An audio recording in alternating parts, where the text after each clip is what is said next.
Hi, I'm Larry Black, and today we're looking back. About 20 years ago, I had an idea to get a room filled with country music people, singers, songwriters, put together 30 of them. They love to tell stories. They love to share with each other. And today, they get to share with you. This is Looking Back with Larry Black. I think it was Country's Family Reunion 2 when Stan Hitchcock was on.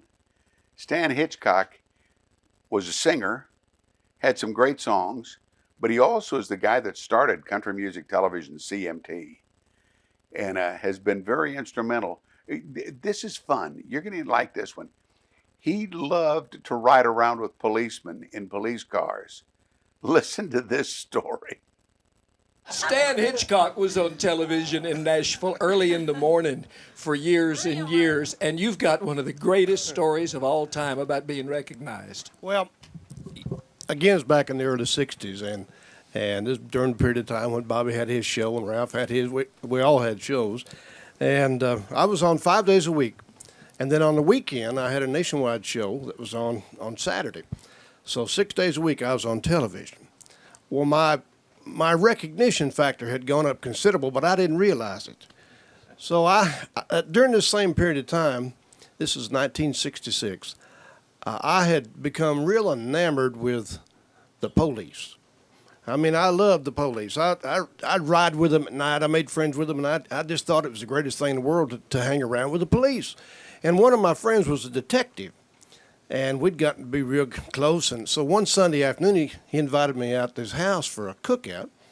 And we were out there cooking out, and they run out of drinks. And he said, "Come on, Hitch, let's go up to the market and get something to drink." And so we're driving up Dickerson Road, and we stopped at a stoplight. And an old car pulled up next to us, and a bunch of rough-looking guys in it. And he glanced over, and he said, "My God, that's a murderer I've been looking for months." At the same time, the hood looks over at my friend, and he recognizes him. Well, he floorboards it, runs through the light, races up Dickerson Road, and the chase is on. Well, my heart is beating. I am living it, friends, I guarantee you. I am no longer a hillbilly singer. I am Dick Tracy. We're going up the road 100 miles an hour, and suddenly, about 2 miles up the road, they do a two-wheel turn up into a side street, trying to get away from us. And it was a bad move because the side street was a dead end. And they're going wide open, and there's a big oak tree up the end of the street, and they hit that thing, and smoke and snot and oil and gas and everything going everywhere, blood, guts, and alcohol. And we squalled up right behind them, Well, they start bailing out, trying to get away, and my friend, the detective, reaches over and pulls open his glove compartment, gets a pistol, and throws it in my lap, says, "You get that one over here, I'll get these on this side." Well, man, this is it. I am running up the alleyway, and I am living the dream.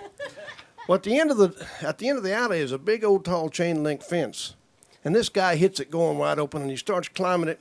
He just gets ready to throw his leg over and make his escape, and I get there, and I got that gun, the two-handed stance that you see on television. I'm real thing. I'm pointing at him. I said, "You move, I'll blow your head off," and I meant it. I was it. Well, he's hanging there by his fingernails, and he kind of looks down at me, and he gets the strangest look on his face. And he said the words that I remember so clearly today. "Don't shoot me. I watch you on television." Now then, you can just imagine. You can just imagine, how awful I felt. I'm holding a gun on one of my fans, maybe the only one I've got in the world. Well, I'm holding it on him there, and I'm thinking, well, he's probably not a bad guy. He watches me. He probably buys records and attends concerts, and he may have had a bad childhood. And well, about this time, another police car pulls up behind us, and the guy jumps out, and the policeman jerks the gun out of my hand, runs up, and he pulls this guy down off the fence, throws him down on the ground, and he's got handcuffs on him, and he's dragging him to the car. And I'm trying to think of something nice to say to the guy. I'm like, "Thanks for watching," or maybe, "May the good Lord bless and keep you till we meet again." Something, we always close a show like that. But I didn't have to. As they're putting him in the back seat, he looks over at me and he says, "I'll tell you one thing. I ain't never watching you on television again." What a great story. Bill, Joe. Stan Hitchcock is one of the best singers who ever came to Nashville. Why don't you talk him into doing something for us? I'd love that. Stan, would you sing one? I brought my guitar. Give me caps D. Is that microphone working all right? Are we okay with that microphone? Because it's sounding a little funny out here. Okay. This is a song that I recorded on in an album on. It's an old Lookin Brothers song. I just love it. Y'all help sing it.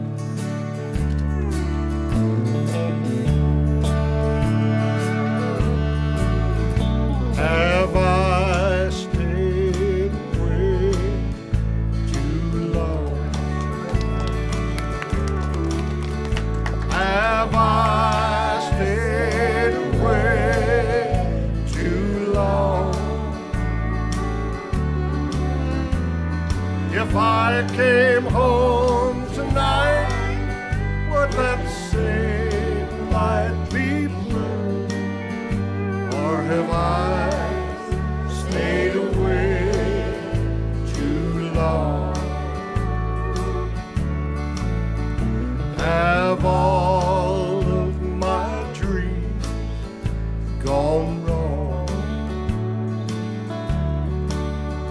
My beautiful dreams gone wrong. If I came home today, would you still be my darling? Or have I stayed away too long? I'm just outside of town. I'll soon be at your door. Or maybe I shouldn't hurry there. I'd best stay out of sight, worry you no more. 'Cause maybe someone else is by your side.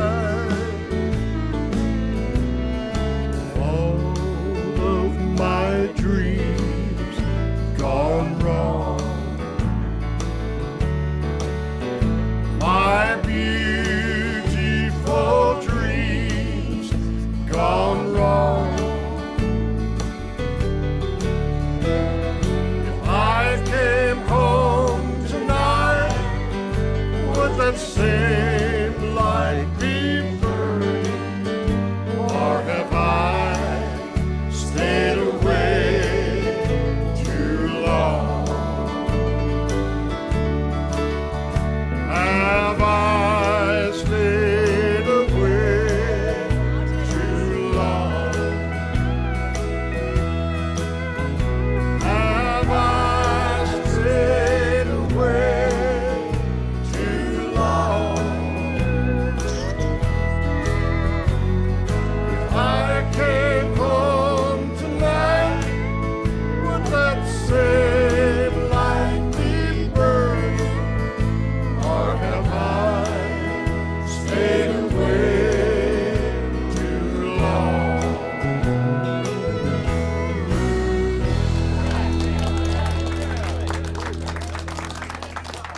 If we need to put the gun in his hand and the badge back on his chest, we'll send Stan Hitchcock out to you.